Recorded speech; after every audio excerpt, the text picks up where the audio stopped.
Hello guys and welcome back to my Minecraft Let's Play series. This is episode 13, I believe it is. And we're going to continue on today with expanding on the farming system that I've been doing. So you remember a couple episodes ago I set up the semi-automatic farming in the case of that I do all the planting and then let it grow, and then I can basically flick this switch that will send the water cascading down and basically harvesting all the crops, and then I've got to re-sow them again. So this is like a semi-automation, and it uses hoppers at the bottom to collect all the seeds and all the plants, that kind of, all the crops basically.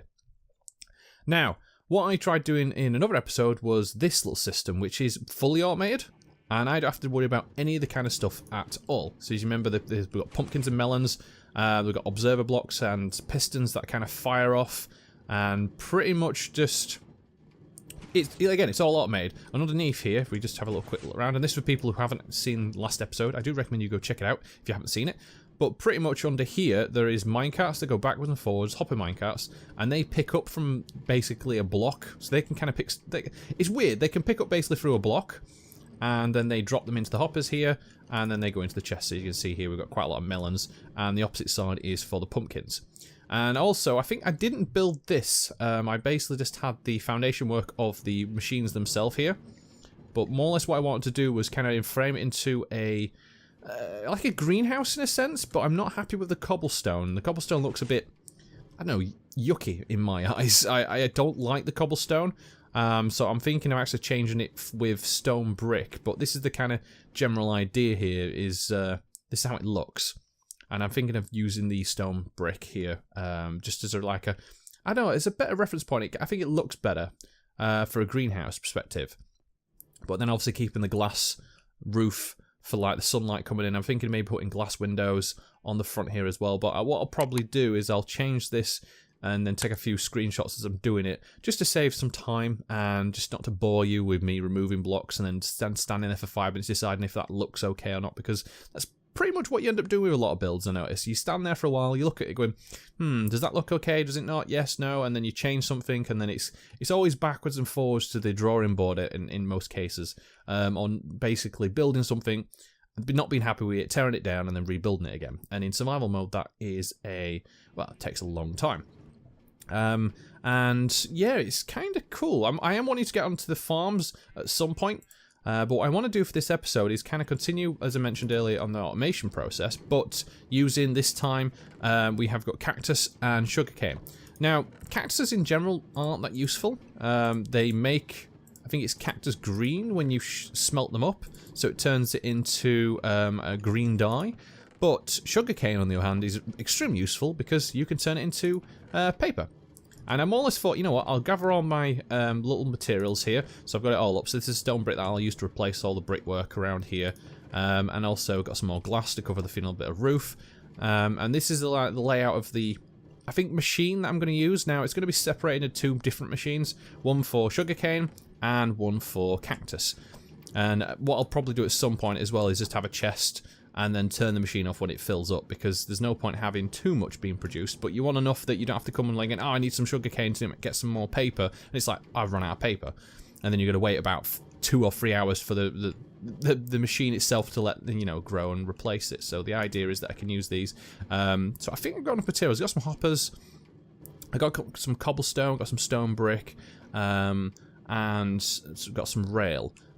Now, one thing that I did, it's not often that I do it, is I went into, I opened up a testing world, in the sense of going into, you would call it like a creative testing world, where you can more or less design stuff.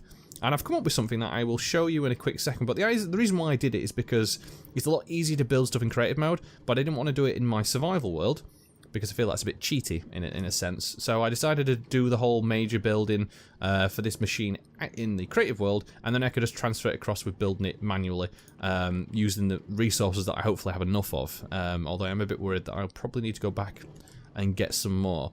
And eventually these Minecraft, the minecart sounds of going up and down the rails gets really annoying, because I'm happy that I'm not going to be in this building too often enough. But let's me jump over to the basically my creative world, and I'll show you the design I want to use for the cactus and sugarcane farm. Well, here we are in my little testing world. As you can see, it's quite bare, and I don't use it that often. There's a couple other designs that you may see me use in the future for around my base area, and this was a kind of idea that I was going to use here to actually incorporate. Instead of using pistons for water, I was going to use dispensers. So the idea, actually I don't even have a button on me, but for this idea it was just basically use dispensers to dispense water, and then when I was done with it, click it again and it gets rid of the water, instead of using pistons. That was an idea, and I might actually change that up for the other one, because the problem is I have is the sticky pistons. I haven't got any more. I need slime balls for that. And then these was just testing out lights, and these are usually like daylight sensors to automatically switch lights on and off, depending on if it's day or night, which is cool. But this is the system that I was trying to come up with. There's two here that I was trying to design, and I wasn't really sure which one would work better. You've got this one here, which I kind of broke because it was bugged out slightly, which uses observers to detect when the block updates, and then sends a signal for each of these pistons to fire, and then knocks the blocks off, and then the hoppers pick them up. The problem is with this design is that some of the items they don't land in the hopper, they actually land on the floor where the sand is right there, and then they kind of despawn after a bit of a while, so it's a bit of a waste. So it wasn't the most efficient design, but then I decided to come up with this one. And this actually is all by me. This is something I haven't used on YouTube or I haven't looked up. This is something I designed myself, and I'm quite happy with it. And the idea is that it does use observe. Now, the tick speed I have turned up in creative mode just to help with getting the system to work. But pretty much what we've got is, if we go up here, is an observer up at the top. So if I can kind of break a couple of these blocks without breaking the machine. More or less what happens is, as this sugarcane grows, as soon as it hits this block, the observer detects it and then sends a redstone signal down to each one of the pistons. There's 3 of them in total, and then basically harvests fires all 3 pistons and harvests what sugarcane has grown. Now, depending on how quick the other ones grow, you could get this one growing quicker and then knocks them off. But the idea is that it's an automated process. I don't need to be here to do it. And then what happens is, if we go inside here, and you can actually have a little look, we have got a hopper in the water, because the sugarcane needs water in order to be able to grow, and if you don't have it, eventually these will pop off and break. But also underneath, and this is what I kind of found very surprising and a cool little technique to use if you want to put use hoppers, because the issue that I had was putting hoppers. If I put regular hoppers underneath the sands, they actually don't pick up for whatever reason. So if I can kind of demonstrate here for you. Oh, no, not this one. For whatever reason, if I have sand on top, is that you can't put an item on the top. It's like the hopper's blocked up with the sand, so this don't pick it up. But if you use another way, and this is kind of cool, this is what I like, is that if you have a minecart, which is basically the same kind of thing in a hopper, and then put a... Now, this is going to be a bit awkward to do, so let me just try and do this. But if you put sand on top of it, for whatever reason, it doesn't fall down and break the minecart, because the minecart is classed as an entity. But what's the other cool thing is that if you throw down an item, it actually gets picked up by the hopper minecart. And that's the system that I've used in here to be able to actually... So we go into here. These are all hopper minecarts. There's 3 of them. There's one under this sand block on the left. There's one in the middle here. Basically, one directly under each of the sugarcanes. So if any of the sugarcanes breaks and falls onto the sand blocks, they actually get picked up and then transported into this this hopper, which then transfers it all the way down to this chest. And it's quite an efficient system. And I would like to say it's lossless. When you kind of seal it all in, it's probably not the most efficient design in the world, I don't think. Actually, no, it probably is quite efficient, but I like it. So it's not too complicated to do. It uses quite a bit of redstone. I know there's probably a better way of designing the redstone. I'm not very good when it comes to redstone in general, but yeah, this is the design that I want to use. And I mean, for this purpose, the sandstone did work well, but I'm just wondering what it will look like if I used it out of the stone brick. So that's probably what I'm going to use as the main framing. But I've just got to try and remember how this actually looks in the game itself, and hopefully it works out. Okay, it's quite a sizable block, and then hopefully I could kind of maybe hide it a bit better, so you can't see all the redstone. I mean, there'll be some bits you can see, like the pistons, but the idea I'd want to be able to kind of like hide this away. I'm always a fan of, like, if you're going to have a contraption or a machine, you want to be able to hide all the kind of mechanics and all the components behind something. And if you do want to see inside it, you can kind of like, you know, have a doorway that you walk through and go, okay, I'm gonna have a little look, see how this works. I think it always seems a bit better. But again, yeah, so that's the design idea. And again, it can be replicated, I think, with cactus, although I've got a feeling that if I replace this with cactus, the way a cactus works is that, actually, maybe it might not work, 'cause I think the issue with cactus is you can't place it next to a block. So I might actually have to come up with a different design for the cactus, because you can place cactus normally. So if I place it like here, it's fine. But as soon as you have it on next to a block, like here, so if I grab some sand, you can't actually place it. It won't go next to other blocks adjacent to it on the same height level. So I might have to kind of change the design a little bit. But for sugarcanes, this works perfectly. And that grew really quickly. But yeah, that's the kind of idea I'm going to work with the sugarcane. Again, the cactus is going to be a bit more different. But again, cactus is not as important as the sugarcane will be. But let's get back into my little world, and then I will do a time-lapse of me trying to build and replicate this the best I can do. It's going to be a lot of trial and error because I'll kind of forget stuff. And the idea is I want to build the bottom section first, because I've got to then use sand and water. And I've got to make sure hopefully I've got enough materials as well. So let's jump back in and then let's get on with the little time lapse.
There we have it, all completed. I'm just going to see if it works or grows, but the design is more or less finished. I think I changed it up a little bit because I was going to use a repeater before, but for whatever reason it doesn't work as well. So I'm just hopefully that this system is going to work. But the best way I can do that is just by cheating a little bit. break a couple of these blocks, put some sugar cane to say it grows, and boom. And then they all drop down, like so. So let's just replace that glass before I end up forgetting. And then I could actually put glass panes there, but I'm worried about the ledging. And there you go. So the sugarcane goes in the bottom there. So that is a fully automated sugarcane farm. I don't need to do anything. There's no buttons, there's no switches, there's nothing at all. It's just always working. And like I said, hopefully I can come back. It's not the best design in the world on quantity because it's only 3 sugarcane growing. And again, I could replicate it on this side as well. And more or less like copy it up so I have 6 going, which I may actually do just to kind of give a mirror image, because I do like this idea that I've got this wall here and it kind of works.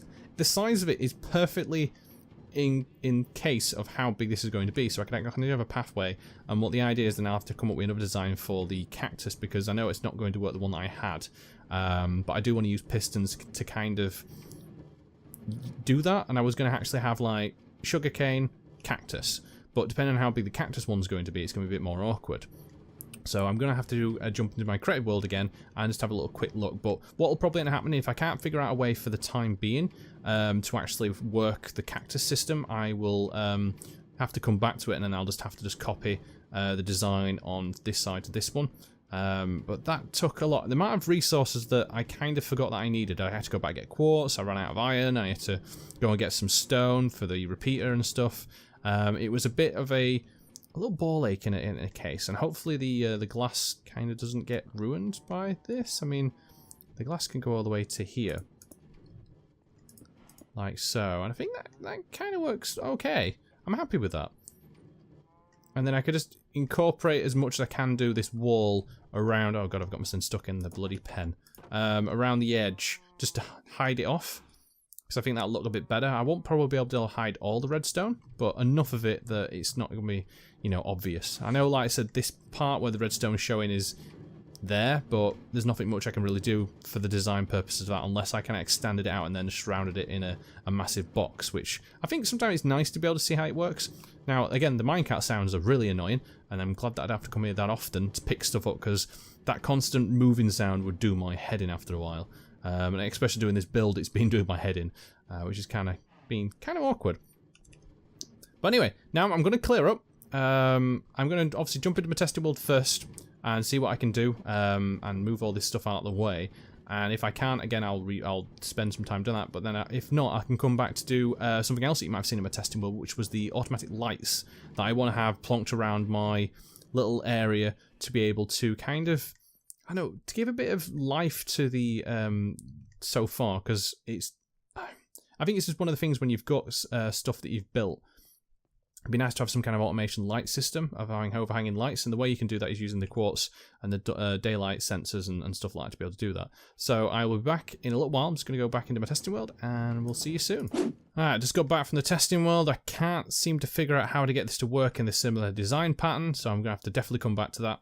Also, I changed the stone, well, basically from the cobblestone to the stone brick. I think it looks better. I do need to figure, I might put some basically some stone brick stairs on top, just to kind of give a bit of a better design pattern. And I just need to replace, I feel, not these blocks out, replace them with panes, basically glass panes, just to give a bit of depth, because that's always something I've mentioned before, but builds that just look flat, you know, it's just a 2D plane, you know, this is all one, and it'd be nice to be able to maybe have some overhangs or something along those lines, just to add a bit to the design itself.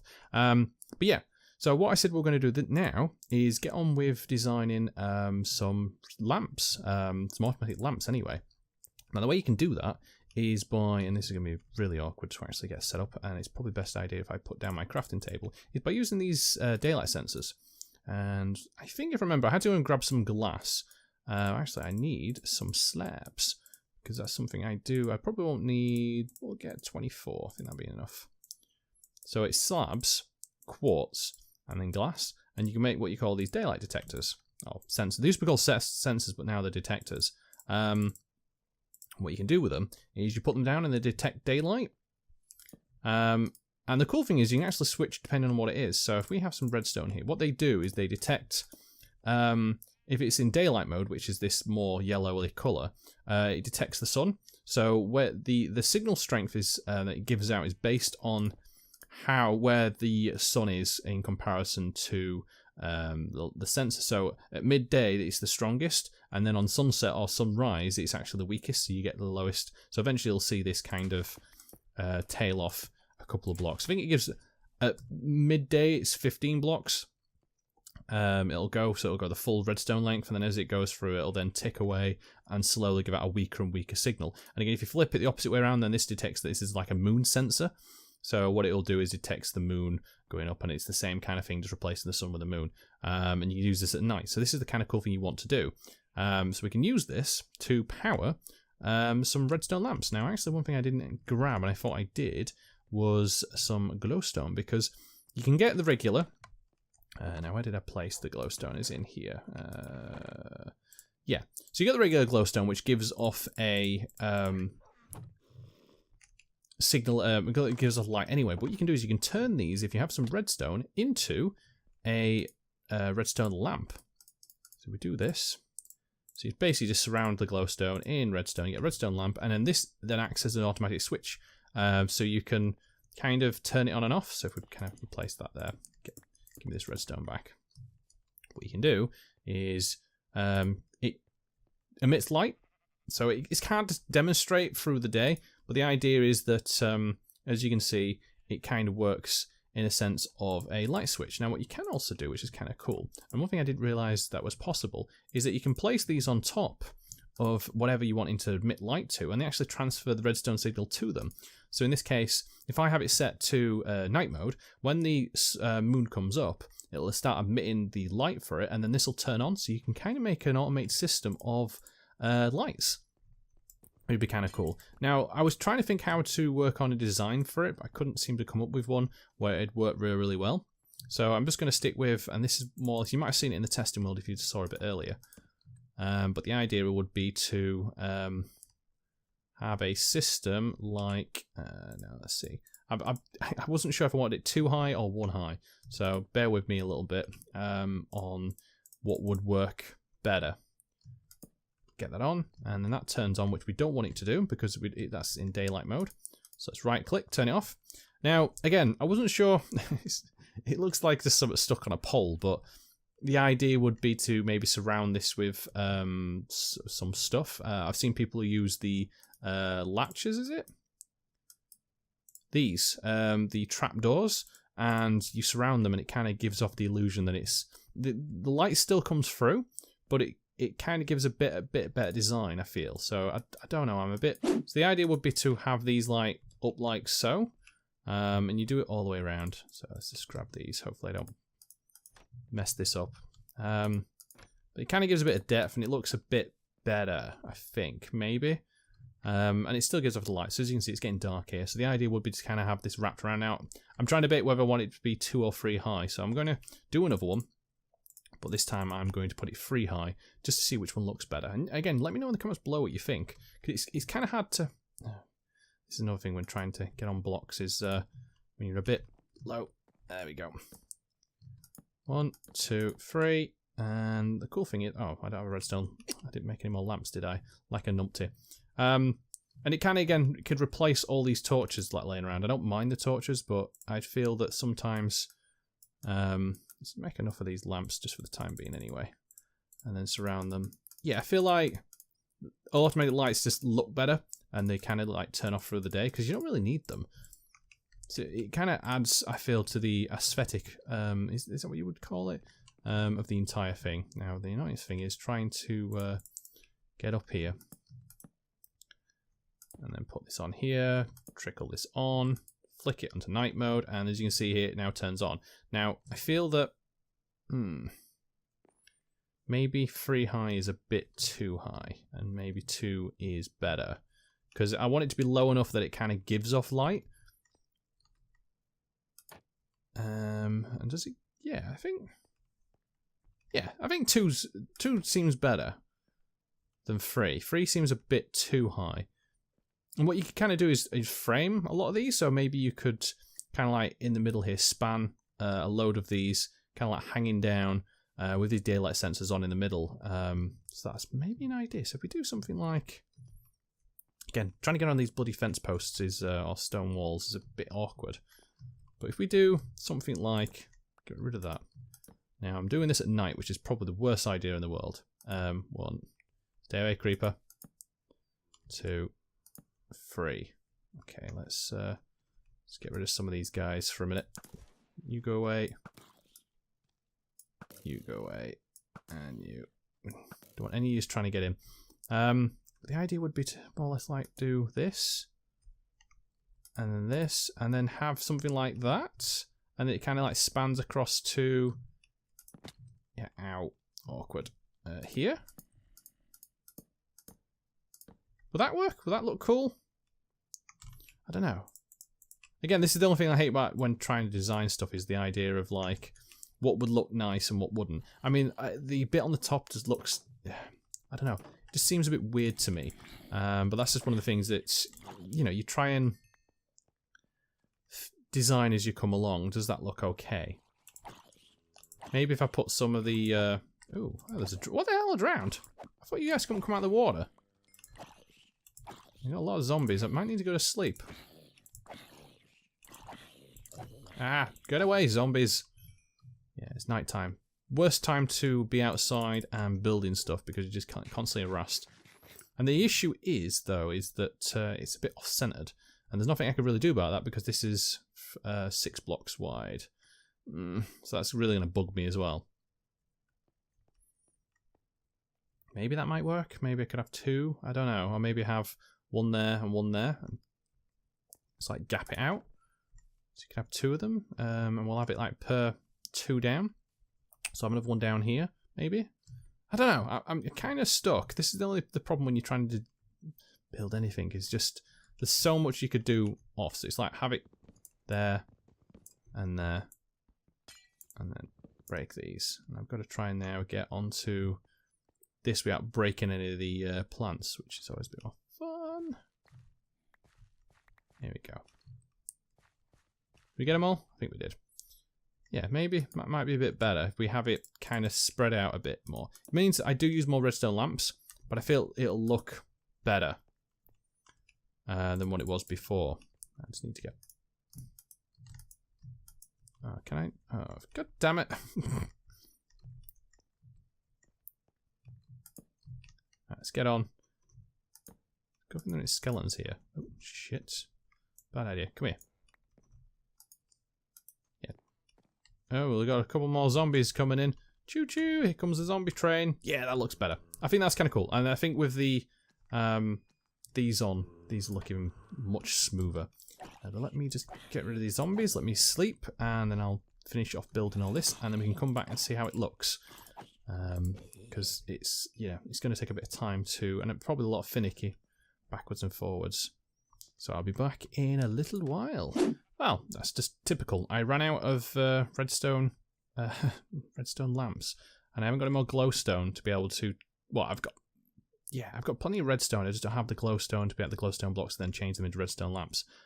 So this is pretty much how the design's going to work, though. I feel that looks really nice. And once I've done this one, and I'll do the bottom end as well, I'll put some lamps in. I think that'll add to the design a lot better.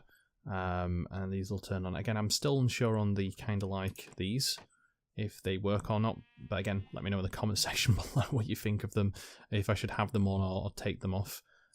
Because it's kind of hard to tell, but I think it just adds, it's nice to be able to see, and obviously when it all switches on at a night, it'll be absolutely fantastic. And I want to incorporate other kind of stuff into the buildings and stuff as well. But again, ran out of glowstone, so I need to do a trip to the Nether, and I'll probably do that, you know, between episodes, and at least then I'll have my fortune to be able to get some more. But one thing I want to do before I leave, because I dinged to level 30, is try and see what I can get in terms on a new sword, because I've been trying to get looting, and the idea to get looting is the fact that when I kill endermen I get ender pearls, and when I get enough ender pearls and blazes I can then go and try and find a stronghold and then go to the basically defeat the ender dragon. That's the idea, and then be able to do some other stuff there. But it's kind of hard to actually do that because yes, that's got looting free apparently. I definitely need that right now. Stick you in there. Yes, looting free. Yes! Oh, fantastic. I actually got a looting free sword. I can put other enchantments on it if I want to, but that was the main thing I were after, to be honest. And, oh, that's fantastic. Have I got any other breaks? I guess I could put Smite on for the undead. That might be worthwhile to have. I wonder how much it'll cost me to enchant, though. Let me just have a little look here. The anvil.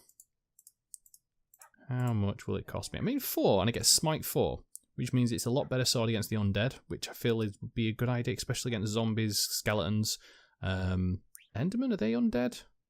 Don't think they are. I'm trying to think which would better, Smite or Sharpness. I'll actually have to look that up before I do it, so I will have a little look off camera. Again, let me know in the comments below which is better. Should it be a good idea getting Smite for the on a looting free sword, or shall I save it and try and see if I can get some other books? Because that's always an idea. Actually, do I have any more books left? No, I think I've run out of books. Although I do have some leather, so I could make a couple of books. Anyway, be right back. So let's see what we can get if we make some more books. 3 across. Make 5. You know what? I'll do. Get rid of all the leather. And let's see what we can... I want to get some better enchant. Although I need some more lapis. And my inventory is so full of rubbish right now. It's not even funny. There we go. You get there. Let's stick you in and see what we can get in terms of enchantments. Get Bane of Arthropod. Okay. Paling. That's not good. Hopefully enchantments change per book. No, I don't think they do. It's a bit awkward. Well, never mind. I'll come back and I can see if it changes in a later point. But right now, I just need to clean up all this rubbish. And yeah, so I'm going to call that there. I'm going to say thank you very much for watching. Yeah, hopefully you've enjoyed the episode. Remember, if you've got any general comments, then please by all means let me know what you think I should be doing, what I could do with the next episode. The idea would be to try and figure out the cactus system that I've kind of ballsed up a little bit. Because it's not going to work. I'll probably finish off doing this as well, because I still need to do some alterations on the look of it. Hopefully go to the Nether, get some more glowstone. And then the idea would be to use my looting free sword to kill some endermen and then get enough ender pearls, which I have here. I got 2. And then I think you combine it with blaze powder to get an ender eye. I think that's what you do. And then you can use them to go and find a stronghold, which hopefully is not too far away. But again, we'll have to find out that in the future episodes, won't we? But yeah, until then, anyway, thank you very much for watching. Remember, if you enjoy what you've seen, then please by all means leave a like, comment down below, share this video, subscribe to my channel. Stay tuned for the next one. But until then, I'll see you later.